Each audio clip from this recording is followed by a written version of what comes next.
আজকে তোমাদের যেটাকে দেখাবো সেটা হচ্ছে নিউমেটিক ডিফারেনশিয়াল প্রেসার ট্রান্সমিটার। কি আমরা ডিফারেনশিয়াল প্রেসার ট্রান্সমিটার কি নিউমেটিক। নিউমেটিক শব্দটা কি কি থাকে নিউমেটিকে? নিউমেটিক ইয়ারে কাজ করে, বুঝছো? এখানে কোনো ইলেকট্রিক্যাল কোনো কানেকশন থাকবে না। তাহলে এইটা দেখো হচ্ছে তোমার নিউমেটিক ট্রান্সমিটার। নিউমেটিক ট্রান্সমিটার এটাতে কি করা যাবে, যে দুটো প্রেসারের ডিফারেন্সটা মেজার করা যাবে। দুটো প্রেসারের ডিফারেন্সটা মেজার করা যাবে। তো এখানে কানেকশন কটা ডিপ কানেকশন আছে? দুটো।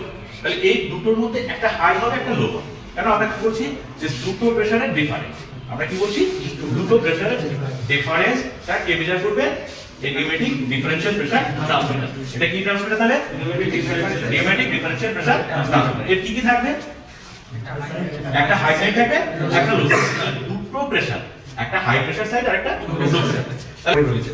এটা ফ্লো মেজারমেন্টের ক্ষেত্রে কিন্তু আমাদের এই ডিফারেনশিয়াল প্রেসার ট্রান্সমিটার ব্যবহার করা, বুঝছো? যেখানে যে কারণে এখানে একটা সেটআপ রয়েছে। তো এর উপরেই তোমাদের আমি যে বোঝাচ্ছি যে কিভাবে ডিফারেনশিয়াল প্রেসার ট্রান্সমিটার ফাংশন করে বা কিভাবে কাজ করে আর কিভাবে আমরা প্রেসারটাকে মেজার করি, ডিফারেনশিয়াল প্রেসারটা মেজার করি। দেখো তাহলে এইখানে দেখো একটা কি আছে, রেস্ট্রিক্টর। এটা কি আছে? রেস্ট্রিক্টর। এটাকে অরিফিস প্লেট বলে। কি বলে? Orifice plate. তাহলে আমার ইনপুটটা, অরিফিস প্লেটের ইনপুটটা কোন জায়গা থেকে আসছে? পাম্পের থেকে। পাম্পের থেকে। তাহলে পাম্পের যেদিক থেকে তোমার ফ্লোটা আসছে সেটাকে আমরা কি বলবো? Upstream flow. আর যেদিকে যাচ্ছে, বেরিয়ে যাচ্ছে যেদিকটা, সেটাকে কি বলবো? Downstream flow. তাহলে আপস্ট্রিম ফ্লো যেমন কি একটা তুমি চিন্তা করো, সকলে দুর্গাপুর ব্যারেজ দেখেছো। দুর্গাপুর ব্যারেজে কি থাকে? গেট থাকে। গেট থাকে। তাহলে গেটের একদিকে জল আর একদিকে কি জল নেই। একদিকে জল একদিকে জল নেই। তাহলে তোমার যদি এবার গেটটা খুলে দিই, গেটটা খুলে দিলে জলটা কোন দিকে থেকে কোন দিকে যাবে? তাহলে আপস্ট্রিম। তাহলে যেদিকে জলটা রিজার্ভ রয়েছে সেটা হচ্ছে আপস্ট্রিম, আর যেদিকে জলটা পাস করবে সেটা ডাউনস্ট্রিম। তাহলে আপস্ট্রিম আর ডাউনস্ট্রিমটা বোঝা গেল। তাহলে এইখানে হচ্ছে আপস্ট্রিম হচ্ছে এটা আর ডাউনস্ট্রিম এটা। আচ্ছা, এবার যদি প্রেসারের ক্ষেত্রে যদি ভাবা যায়, এবার প্রেসারের ক্ষেত্রে ভাবা যায়, তাহলে আপস্ট্রিমে প্রেসার বেশি হবে না ডাউনস্ট্রিমে প্রেসার বেশি হবে? আপস্ট্রিমে। কেন? আপস্ট্রিমে জলটা অনেক বেশি রয়েছে, তাই না? ডাউনস্ট্রিমের তুলনায় আপস্ট্রিমে জলটা বেশি রয়েছে। আর যখন তোমার একটা রেস্ট্রিকশন মধ্যে দিয়ে যখন ফ্লোটা হয়, কারণ ভেলোসিটি যখন বেড়ে যায়, প্রেসারটা কি করে? ড্রপ করে। তো এখানে প্রেসারটা ড্রপ করে, তাহলে আপস্ট্রিম থেকে যখন ডাউনস্ট্রিমে যাচ্ছে ভেলোসিটিটা বাড়বে, বুঝছো? ভেলোসিটিটা বাড়বে কিন্তু প্রেসারটা ড্রপ হবে। তো সেই ক্ষেত্রে আমরা দেখো এইখানে কোনো লেখালেখি না দেখেও আমরা বলতে পারি যে এটা কোন লাইন? আপস্ট্রিম লাইন বা হাই প্রেসার সাইড। এটা কি আপস্ট্রিম মানে হাই প্রেসার সাইড। এটা কি সাইড? High pressure side. আর এটা তাহলে একটা হাই হলে অন্যটা কি হবে? Low pressure side. তাহলে দেখো এইখানে দেখো আরেকটা তোমার পার্ট কিন্তু এখানে লাগানো আছে। এটাকে কি বলে? ম্যানিফোল্ড। এটাকে কি বলে? ম্যানিফোল্ড। তাহলে দেখো এই আপস্ট্রিম লাইনটাকে ব্লক করার জন্য এটাকে কি বলে? Isolation valve. এটাকে কি বলে? Isolation valve. দেখো আপস্ট্রিম এটা খুলে দিচ্ছি, তার মানে কি হাই প্রেসার সাইডকে ব্লক করার জন্য এই একটা ভালভ, যে ভালভটাকে ব্যবহার করা সেটা হচ্ছে আইসোলেশন ভালভ। আবার দেখো লো সাইডটা, লো প্রেসার সাইডটা, লো প্রেসার সাইডটা যে ভালভটা আমরা ব্যবহার করছি, এদিকে সরে এসো, আরো সবাই এদিকে সরে এসো, এদিকে সরে এসো, সবাই দেখতে পাচ্ছ তো? আচ্ছা, আবার লো প্রেসার সাইডটা যে ভালভটা আমরা ব্যবহার করছি এটাকে বলে isolation valve. Isolation valve low pressure side আর isolation valve high pressure side. আরেকটা দেখো, তাহলে আরেকটা ভালভ রয়েছে কোথায়? মাঝখানে, ইকুইলাইজিং ভালভ। এই ভালভটাকে বলা হয় কি? ইকুইলাইজিং। ইকুইলাইজিং ভালভ মানে এটা যদি ওপেন কন্ডিশনে থাকে, খোলা কন্ডিশনে থাকে, তাহলে তারপরে হাই প্রেসার আর লো প্রেসার সাইড মিলে যায়। হাই প্রেসার আর লো প্রেসার সাইড মিলে যায়। আর যদি এটাকে বন্ধ করে দিই তাহলে কি হলো? আলাদা আলাদা হয়ে গেল। আবার যদি এটা খুলে দেবো তখন কি হয়?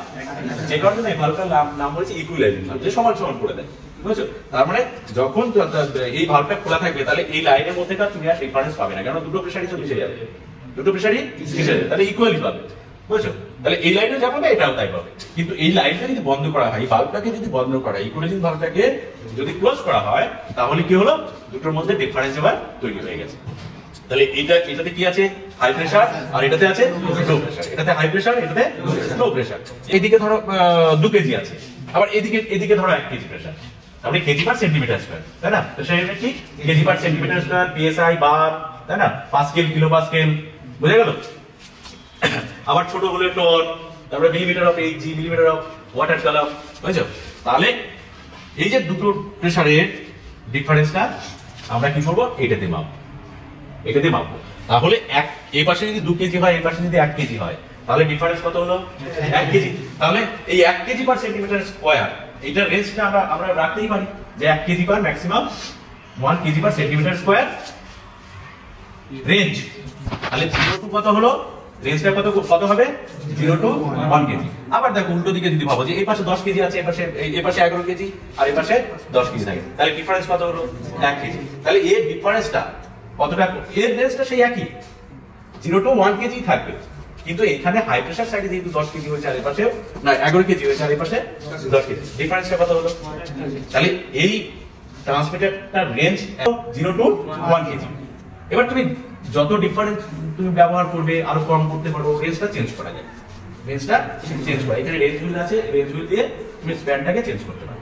প্রেসার ট্রান্সমিটার হিসেবেও ব্যবহার করো। প্রেসার ট্রান্সমিটার হিসেবে তোমাদের কিছুটা বলেছি, যেমন কি থাকে একটা পোর্ট থাকে, একটা পোর্টে কানেকশন হয়, এটা কটা পোর্ট হয়েছে দুটো পোর্ট, আর ওটা কি হবে একটা পোর্টে কানেকশন থাকবে। ধরো এটা আমরা কি, এটা high pressure side, high pressure side দেখো আমরা কিন্তু কোনো সিম্বল ফিম্বল না দেখেই কিন্তু আমরা বলেছি এটা হাই প্রেসার সাইড। এবার দেখো যে ট্রান্সমিটার যখন দেখবে, ভালো করে খেয়াল করবে, তখন দেখবে যে কোনো না কোনো একটা সিম্বল পাবে যে হাই প্রেসার সাইড কোথাও মিল করা আছে কিনা, এটা কানেকশন করা আছে বলে আমি তোমার রুট ধরে বলে দিলাম। কিন্তু দেখো এদিকে ওদিকে তাকাও, কোথাও দেখবে আইদার হাই লেখা থাকবে নাহলে লো লেখা থাকবে, এইচ লেখা থাকবে নাহলে এল লেখা থাকবে। আর দেখো তো এটাতে কি লেখা আছে, এই দেখো এখানে প্লাস লেখা আছে, এটা মাইনাস লেখা আছে, এটা প্লাস লেখা আছে, এটা মাইনাস লেখা আছে এপাশে, তার মানে এটা হাই এটা লো, এটা হাই এটা লো। এবার দেখো কি বলছিলাম যে প্রেসার ট্রান্সমিটার হিসেবে ব্যবহার করতে পারি। তাহলে ডিফারেন্সিয়াল প্রেসার ট্রান্সমিটারের রেঞ্জ কত হলো 0 টু 1 কেজি পার সেন্টিমিটার বা 3 টু 15 আর কি 0 টু 15 psi। psi তে যদি বলো তাহলে মোটামুটি 1 কেজি ইকুয়ালস টু কত 14.696 psi, 14 প্রেসারের মধ্যে রয়েছে। এবার শুধু যদি আমি এটাতে প্রেসারটা দিই, এটাতে যদি প্রেসারটা দিই তাহলে 1 কেজি পর্যন্ত দিতে পারবো। তাহলে 1 কেজি পর্যন্ত প্রেসার এই ট্রান্সমিটার দিয়ে আমরা 0 টু 1 কেজি শুধু প্রেসার, একটা লাইনেরও প্রেসার আমরা মেজার করতে পারবো, বুঝছো? তাহলে কি 0 এই কন্ডিশনে কি আছে, ট্রান্সমিটার কি থাকে এরকম কন্ডিশনে 0 থাকে।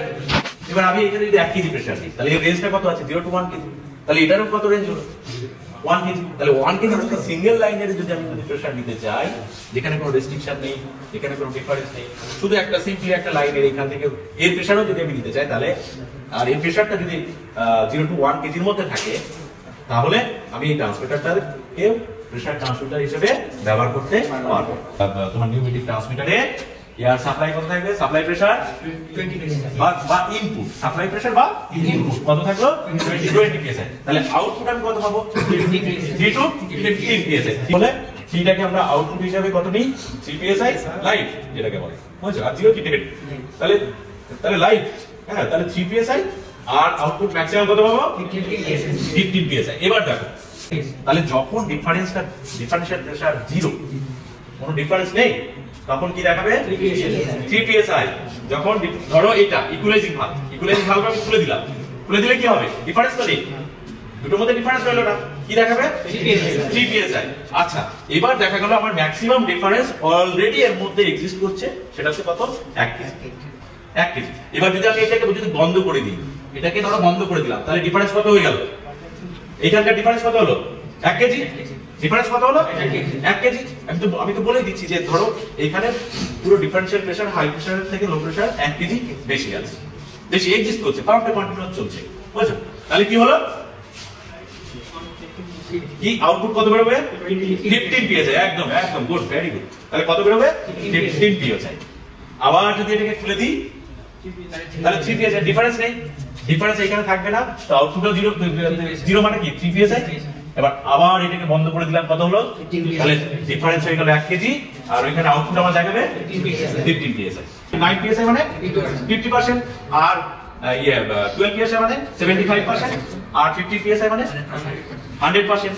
আর 100% তাহলে 0, এখানে ডিফারেন্স কত 0 টু 1 কেজি, 0 টু 1 কেজি, তাহলে 0 আর হচ্ছে 1 কেজি, তাহলে 0.5 কেজিতে আউটপুট কত দেখাবে 50% মানে কত 9 psi, আউটপুট কত দেখাবে। এবার উল্টো দিকে ভাবো যে যদি এখন আমি 9 psi যদি দেখি, আউটপুটে যদি আমি 9 psi দেখি, তাহলে এখানকার ডিফারেন্সিয়াল প্রেসার কত 0.5 কেজি, বুঝছো? তাহলে এটাকে আমরা আবার তোমার নতুন ভাবে করবো, মোটরটা চালিয়ে একদম কিভাবে, তার সঙ্গে ক্যালিব্রেশন, তারপরে কোনগুলো কিভাবে কাজ করে, ফাংশন গুলো, এটা হচ্ছে রেঞ্জ বার থাকবে, অ্যাডজাস্ট করতে হবে। নিউমেটিক রিলে কিভাবে কাজ করে, ফ্লাপার নজল কি করে কাজ করে, আমরা রেঞ্জটাকে কিভাবে সেট করি, আমরা পরের ক্লাসে সেটাকে ডিসকাশন করব, বুঝছো? আপাতত বুঝে গেলে যে ইনপুট কি যাচ্ছে, আমার প্রেসারটা কি আছে, ডিফারেন্সিয়াল প্রেসার দিলাম, এবার সে মেজার করলো কি, আউটপুটে তুমি কি পেলে 350 তাহলে ওই যে ওটা কি হলো, ওটা সিগন্যাল। তাহলে একটা সাপ্লাই কত হলো 20 psi আর সিগন্যাল 350। তাহলে আমরা সিগন্যাল দেখলেই বুঝে যাবো যে এই লাইনের প্রেসারের ডিফারেন্সটা কত আছে। আবার তোমার ফ্লো যখন চ্যাপ্টারে যাব, তখন এই যে ডিফারেন্সিয়াল প্রেসার ট্রান্সমিটার দিয়ে কিভাবে রেট অফ ফ্লোটা আমরা মেজার করি সেটাকে আমরা পেয়ে যাবো। বুঝছো? ঠিক আছে, তাহলে আজকের ক্লাসটা এখানে থাক। আর হচ্ছে তোমার কালকে তাহলে পরের ক্লাসটা তোমার এইগুলোকে পার্টসগুলো তার সঙ্গে কিভাবে ফাংশন করছে এগুলোকে দেখিয়ে দেবো। আর লাস্ট যেটা হবে একদম টোটাল সবকিছু করানোর পরে পাম্প চালিয়ে তোমায় একদম পুরো দেখিয়ে দেওয়া হবে, যেটা বলছি সেটা বাস্তব একদম হাতে হাতে দেখিয়ে দেওয়া হবে।